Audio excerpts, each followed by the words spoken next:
Righto, welcome to week 3. We haven't been cancelled, though that was a tight run thing there for a while.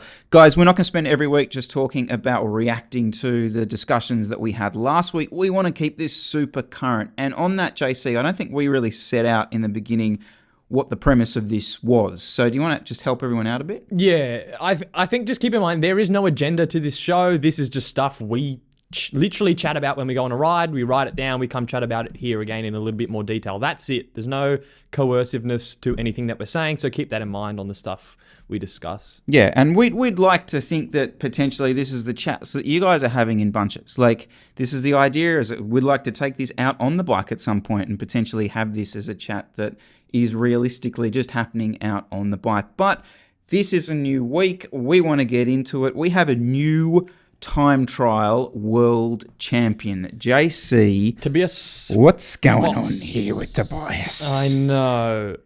Let's start at the bottom, at the pit of things that went wrong, because Ethan Hayter definitely was on track for a podium. Some would say it's not out of the question that he could have won. Like, it's a bit of a stretch, but by the time he stopped and changed bikes, I think he was 40 seconds behind, there's an argument there. And in the world of marginal gains and tweaking every little last thing for little, save a watt here and a watt there, to drop your chain, I think is a complete joke. How is that happening in 2022? It's almost sickening, really. Well, wasn't the theory that it was on synchro shift? And so in synchro shift, then it, as you probably all know, that it will dictate when it shifts. So it wasn't on synchro shift. So that came up. So they interviewed Ethan after the time trial, and he just quickly blurted out, I tried to shift it. So what he was saying was he was trying to shift it. When you drop your chain and you shift the big ring to try and get it to come back on, it wouldn't do it. So it wasn't, as far as I'm aware, wasn't on synchro shift. It was just he's running these carbon fiber aero chain rings. They don't shift that well, and the chain came off. So the thing here is, there's a little aero gain there, but what good's an aero gain if you drop your chain and you lose 40 seconds? So either these chain rings are just by nature susceptible to the chain coming off, in which case they probably shouldn't be used, or maybe the mechanic didn't 100% have it dialed in properly. Either way, it should not be happening. It's like in a Formula One car if your wheel fell off. It's like, what's going on? Well, potentially he just couldn't get a branded Shimano chainring like the rest of humanity, because there's about 4 left in the world. But they have, so that was it. They have them. So other people running these Plap runs these carbon ones, and Remco, I think, runs some sort of version of these carbon ones. But Tobias Foss has standard looking big Shimano style chainrings. I don't know if they are Shimano or if they're aftermarket, but they exist. And maybe they are 2 watts slower, but if it means you don't drop your chain, I think it's worth it. All right. Speaking of Tobias, is it Tobias? We going with that? Yeah. Or am I just throwing his name out wrong? Okay. How upsets like this don't happen in elite sport very often, and to happen in a discipline that is so easy to rank. That's who's good, that's who's bad. Has he had an amazing day? What's going on here, do you think? Oh, he's 100. Well, yes, he has, and he's gotten a lot of things right. I think I'll chat about his power and stuff in a sec, but I think Remco, it's worth mentioning Remco obviously coming off winning the Vuelta a week before. He's not going to be able to perform at his normal level. So he was sort of impacted by that for sure. And also Stefan Kung, what was he? Couple of seconds down. Let's have a look. He was only 3 seconds off the win. And I think if he was on Yombo and had that backing, Stefan Kung wins that time trial, I think, quite easily. With the different equipment, with the better testing he's going to have, I think Kung wins. And I also think as well, it's worth mentioning, if Wout van Aert came to this time trial, he probably would have won. I would say, especially on that course with so many corners, it suits and not that much climbing. I think it suits Wout a lot too. I think he probably would have won if he came. So Foss obviously has nailed the prep, and has kind of, in a not too unrealistic other alternate universe, he doesn't win, someone else gets it. But he actually uploaded, interestingly,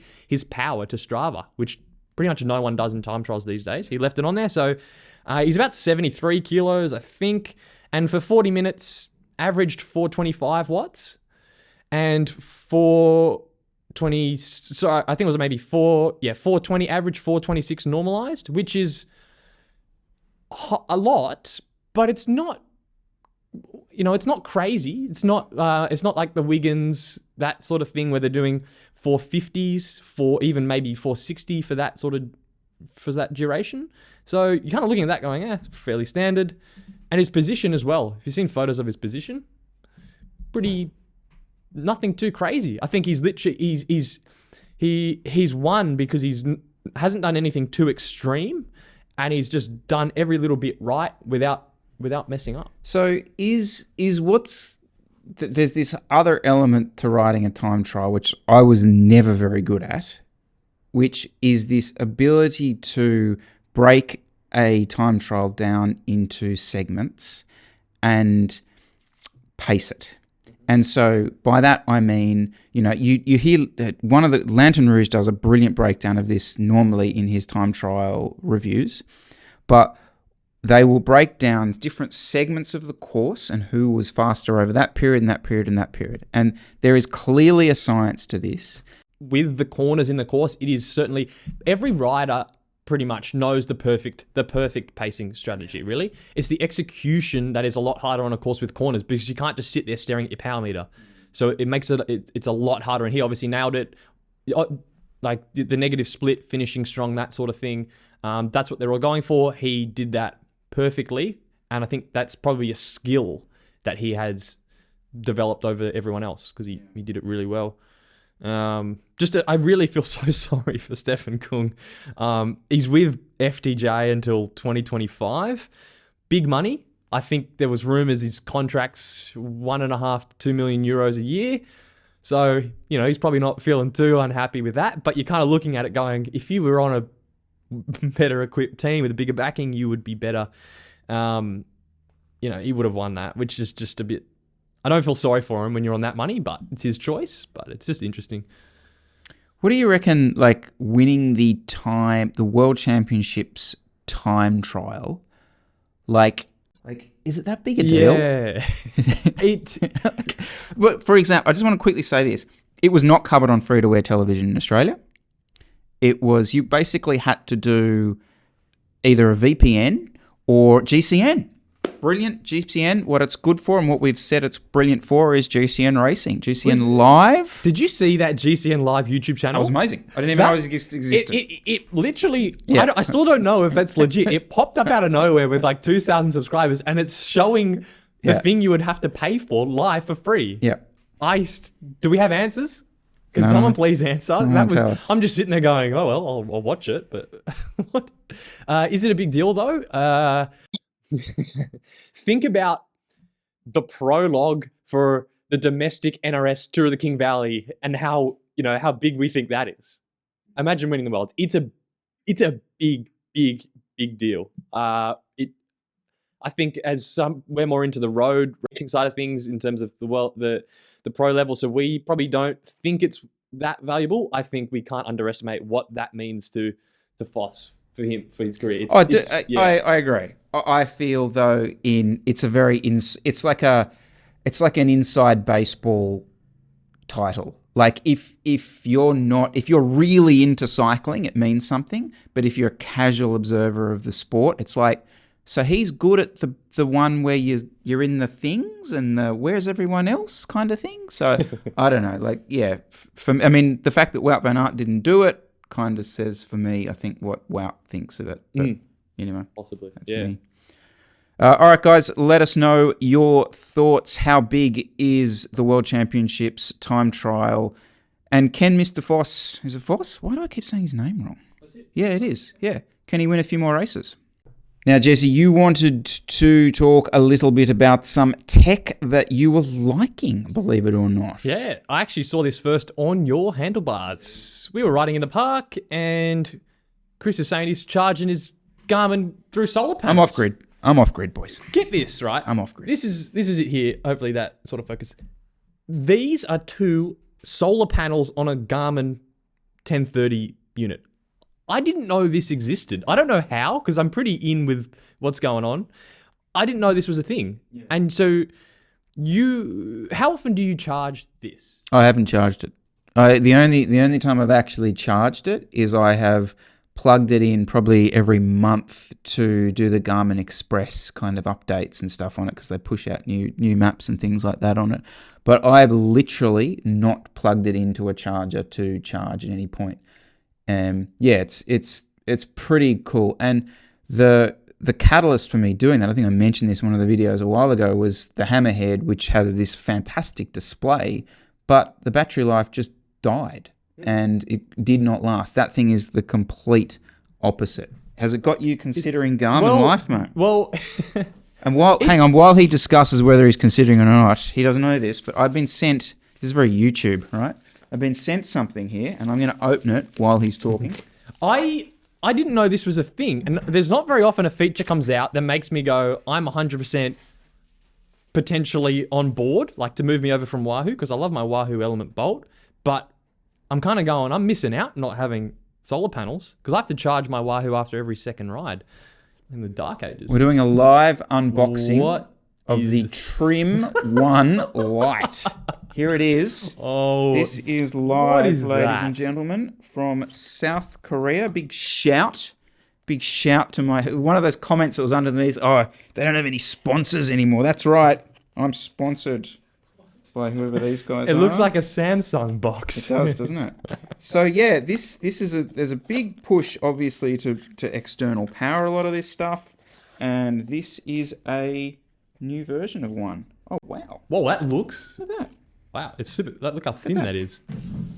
Whoa, pretty cool. That is. Yeah. So again, this is going down that same sort of route. I'll do some testing on this and let you guys know about it. But that's their sort of form factor. What is it? It's called the Trim TRIMM 1 Lite. So yeah, you'd have to suggest that weighs about 90 grams. It feels maybe like less. It's not even going to turn on. It feels like it's super wow, light. Interesting. Yeah. Huh? Oh, okay. I just pressed it. It's turning on. Uh-oh. There we go. Yeah, so I don't know. There's some pretty cool stuff happening there. Any thoughts on 3D printed gear at the moment? Look, it's cool that I like the flexibility of what it brings in terms of product design. The thing that still gets me with it is you're really only printing in one material. So, for something like the saddle that I've seen you running, that physique thing, it's 3D printed, really cool because you can change the density along the padding. But you're always kind of limited to what you can do because you only can make the product out of that one thing you're printing with. And yeah, you can sort of then layer it, but it doesn't have me too excited. I really like that saddle. I'm not going to lie to you. Absolutely love the saddle. I think where it's starting to get interesting will be if you are able to then customize what you want from it. I mean, at the moment, yes, it's still very much just on a mass production. Yep, pop out whatever we need done. But if I could go in and say, look, I want it a little bit firmer here, a little bit softer there, then I don't know. I think there's some value in that. But when it was, so definitely in terms of that customization could be where it comes useful. But I mean, back maybe 5 years ago, ish, when sort of 3D printing was sort of coming out, the whole dream was that you would be able to, everyone would just be printing all their own stuff. You'd never buy anything, you just download the design and print it. Yeah. That really hasn't gone anywhere, has it? No.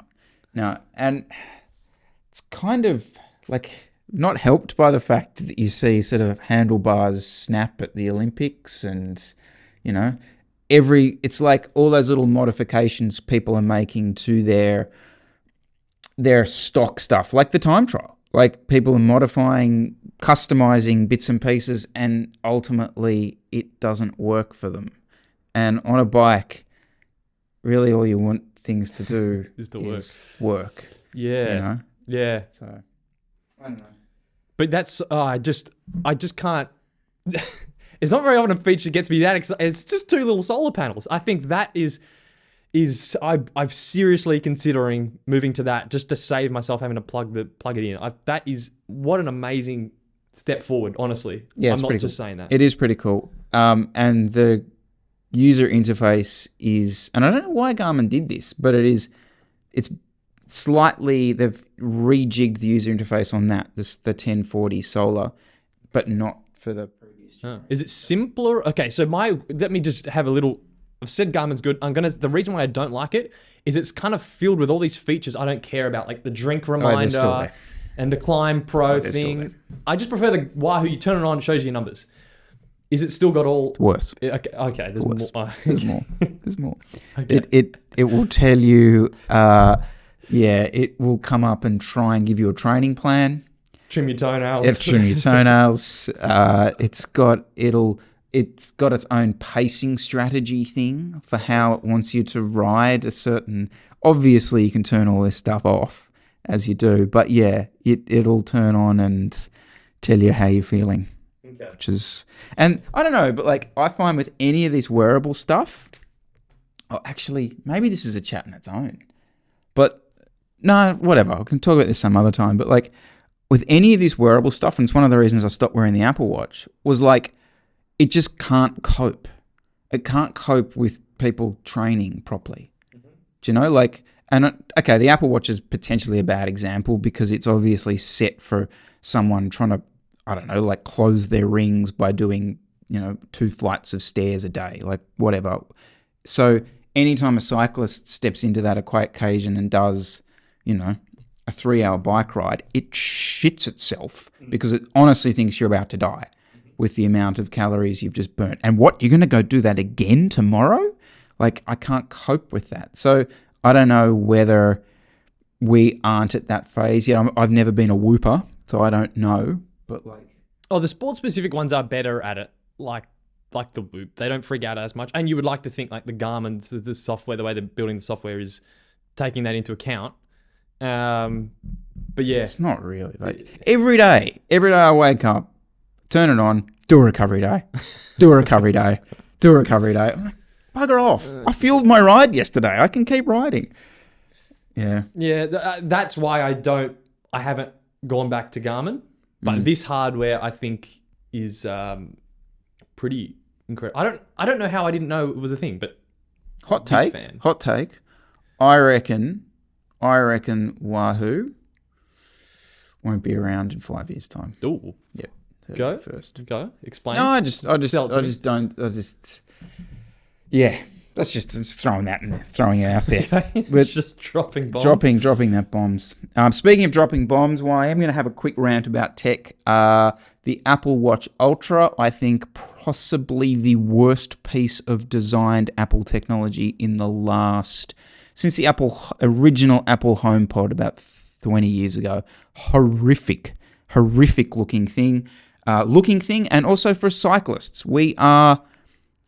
What? Like, so there's no way to actually broadcast the heart rate, and the heart rate monitor on it is very good, but you can't broadcast it. The Whoop it. can do that, I think. Yep. Yeah, wow. Can't broadcast, and it also can't accept another Bluetooth connection, so therefore you still can't use it properly as a bike. So you can't, put your power meter to it. Okay, yeah. Oh, yeah, shame. Waste. Yep. I mean,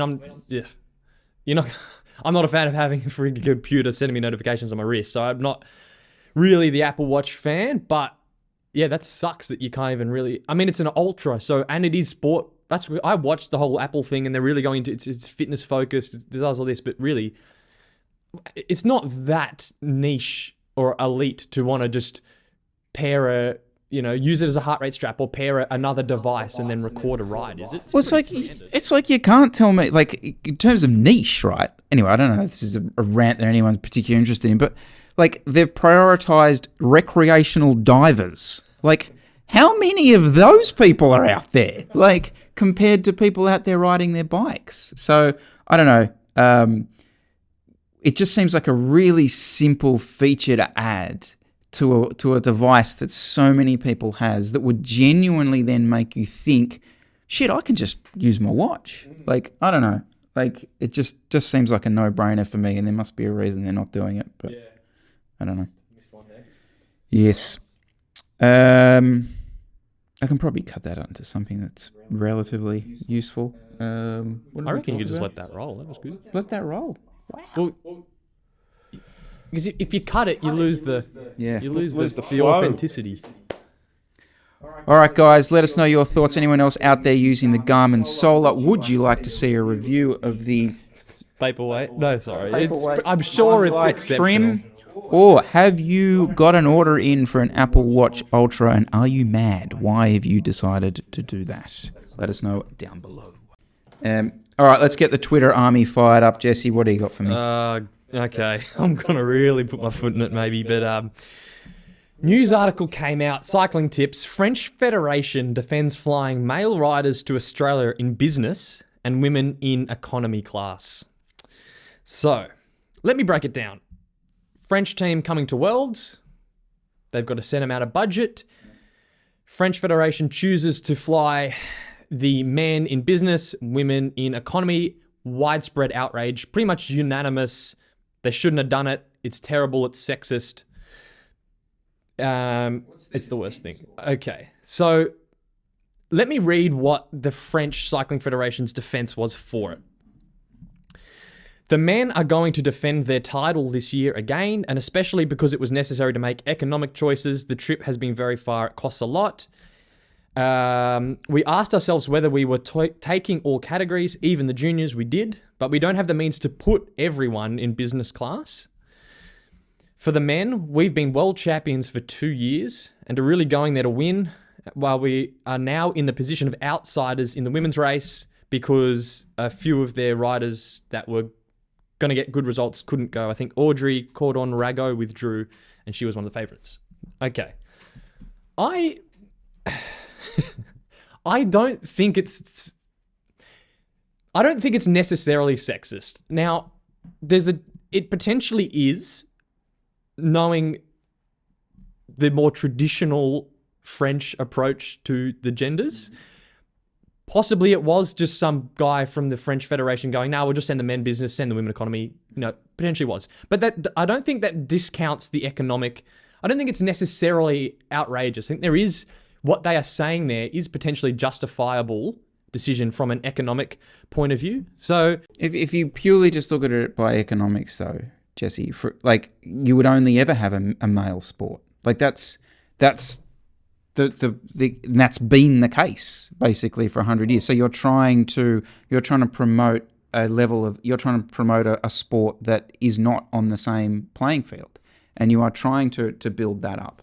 But it doesn't work. But you're not building the sport up by flying the women business. Women's sport has been building over the past couple of decades, and it will continue to build. But the decision to fly them business isn't contributing to that. I disagree that it is contributing to the inequality in there, definitely. But look, it's contributing to the inequality, but it's not. From an economic point of view, that's just how it is. It's not impacting. You're not holding women's sport back by flying the men business. Yeah. So again, I just don't think you can isolate this as to us. It's part of a bigger conversation or a bigger deal, really. I mean, I don't think you can break it down like that, personally. I get your point in saying, well, we should fund things equally to promote equality in the sport. That doesn't necessarily make what France did wrong if they're doing it from an economic point of view to get results as what is essentially a business. I'm just providing a counter. And that's ultimately what I want. What both of us want these chats to be. Like, let's just play devil's advocate on subjects and go for it. Right, let's finish up with a little. Speaking of covering the big topics, so we've gone from sexism in sport to ASOS bib shorts. Have you guys seen those ASOS bib shorts? They're a thing. They make me feel sick. I'm sorry. They're the ones, for those of you that don't know, the bib shorts, and then they've done these straps coming all the way down the back, almost down to the chamois. And so they stick out under the bottom of the jersey.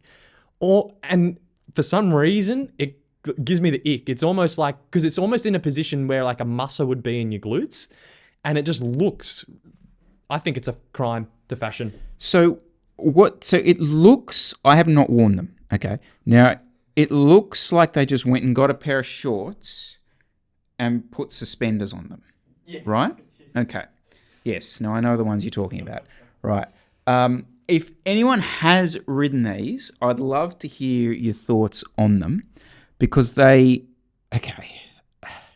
probably very comfortable, because it makes, you can kind of see like, well, let's bring the support down to just above the chamois to kind of hold it in place, I guess. But it's the look of them that really But don't you find, right, and I get this, especially because you can tell with these ones, they're cut quite low, right? And so if you've got any little tub, there's just going to overhang on the short, and you're going to have this like little pudge just sort of folding up there. Usually you kind of tuck it in and it holds it all, you can bring it up. Shapewear. Yeah, you can kind of suck it up a bit. Yeah, there's no hiding there. God. My only, again, hadn't sort of ridden any of these sort of things. I will potentially do something, I don't know, like on the channel a bit later, but I reckon if you're looking at bib shorts nowadays, you want to lean towards brands like core ranges. I reckon a lot of Rafa have the Pro Team stuff and the race cut stuff and all that kind of stuff. About 2 years ago, I would have been suggesting people go for that, but I think the core, the base range, a lot of them are calling it like endurance range, this sort of stuff. I reckon that's the quality gear now, because it's like everyone's just like this ASOS thing, right? Everyone's looking for the new thing in bib shorts. I don't think there's a new thing in bib shorts. I think they were pretty fine. And they'd nailed it. And they'd nailed it with the core stuff, and they don't want to tell you. So honestly, I reckon stick with the core gear. Core coloured. Yeah. That's what I'm going to run. Yeah, I'm on with that. I'm on board. Yeah. So that's my fashion tip for 2023. Stick on the core range. Why should I be making fashion comments, by the way? So I'm going to call that out before someone leaves that down there. What's Coyle saying about giving fashion advice? I'm sorry. What's your favorite Pro Team kit of all time? It's got to be NRS kit, Avanti ISO way, black kit, red logo. I'm big for logos. Yeah. Right, you have to find me a photo of that so I can flash it up during this. Yes, his favourite kit is like this random Australian team from like 10 years ago, which was like a black kit. Sean Lake? Yep, that era. Yeah, that era. That year. Yeah.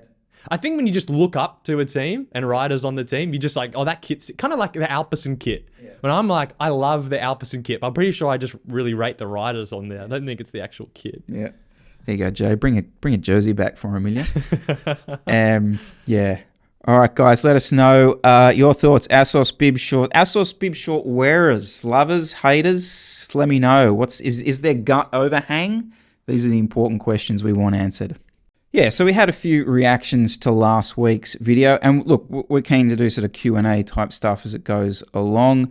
But JC, do you want to have a quick chat just about some of the stuff that popped up, or? Yeah, just on the GCN thing in particular, we tried to explain what we were kind of saying. I feel like it got lost a bit in translation maybe, or people didn't really pick it up. So I'm just going to give one example on what we're saying. Fitness industry versus cycling industry. So GCN versus sort of the fitness side of things. Who's the biggest character in fitness gym scene at the moment is this guy called Liver King. I don't know if you've heard of him. You've probably heard of him, pops up everywhere. Does videos. So type in Liver King on YouTube, comes up. It's these sort of even just vlogs, but they're really well edited, good music, super exciting. Who's the equivalent in the cycling industry right now, in cycling culture? Who's the coolest person in road cycling? I would say Justin Williams. Justin Williams. Without a doubt, he is freaking cool. So what does GCN do when they get Justin Williams in? Go back to the GCN show sort of 2 weeks ago. They get the coolest guy in cycling to come into the studio And in the middle of a 25-minute GCN show, they ask him 20 questions sitting next to him on a table. And that's it. All the things that you could have done with Justin Williams, and it's used for that. I think that's just one example where you'd never get away with that in the fitness industry. I mean, imagine the cool videos you could have made with Justin. Now, I'm sure you can say, well, they didn't have time, or they only had him for 10 minutes, blah, blah, blah. I'm sure there's excuses. But for a channel as big as GCN, I think they should have found a way to make use of him. And I think that's the kind of point I was trying to make in the comments, is like GCN is the biggest advertisement for our sport. It is the biggest reach. It has the broadest contact on this platform. By so far, it's not even funny. Like, number 2 is not even in the same stratosphere as GCN. So they're the biggest advertisement we have as a sport, right? The biggest advertisement. Can't we put a bit of pressure on them to do some better stuff? Like, imagine what they could have done with him. They could have gone training with him, do a house, okay, he was probably in the UK, so probably couldn't have done something in his house to show his equipment, but they could have done anything. Chat with him about racing and show cool sides of that. I mean, it's almost endless, the stuff they could have done. Just one example where it's just a big shame. Yep. And that was, again, just push them to do some content that just reaches a broader demographic. And if they push, why don't I go into this? It's not like we're even pushing them. We're just bringing it up because it's interesting. Let's talk about and it, it's people. not because we're jealous, and it's not because... And people are like, well, why don't you go do those videos? We're doing a video. We're just two blokes having a chat. We're just calling stuff out, and we think we have a reason and justification for the stuff we're calling out. It's not anything other than that. No. Go on. No, it was just... So obviously, I was trying to answer some of the comments and questions, and most of them, they are what they are. Everyone's got their opinion and stuff. But the one that got me, the one that went under my skin, was the one that said, "Oh, you're just jealous or pissed off because the sponsors left." And I was like, "You gotta be fucking kidding me!" So, like, for 7 years, you are trying to, create sort of an independence, even though, you've got sponsors trying to support the team to ride and then create some videos, but you're trying to create some independence around even when you've got these sponsors.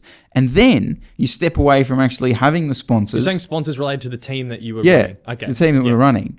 And then you step away from that, and then you got someone coming back saying, "Oh, he's just pissed off because he doesn't have sponsors now." I'm like, what? You just spent 7 years having a go at me for having sponsors. It's like, oh, God. Anyway. Can I feel free to cut this out, but what has jealousy got to do with it? If I'm watching a professional cycling race and I say, "Oh, Wout van Aert stuffed the sprint up, what an idiot," I'm not jealous. I'm just saying how it is. I made an observation on someone doing something that I didn't think was right, and you're saying it. Doesn't mean you're jealous or that you want to be them. You're just calling things out. I don't get it. Yeah. Brings up an interesting conversation that I think we could potentially have a bit later, just about whether as cyclists are we all a bit sort of thin-skinned about this. I think we need to do like a behind the scenes episode where we really go deep into behind the scenes of this. With my trainer behind me, and Anyway. All right, guys. I reckon that's us done. We covered quite a few subjects there. Let us know. Really appreciate the support. I have to say that. Massively appreciate the support we're getting. Because I do genuinely think that we're kind of doing stuff that's a little bit different, might not be out there on the platform at the moment. So keep the ideas coming. We will do a Q&A at some point, and we'll talk real spoon. Spoon. Yeah.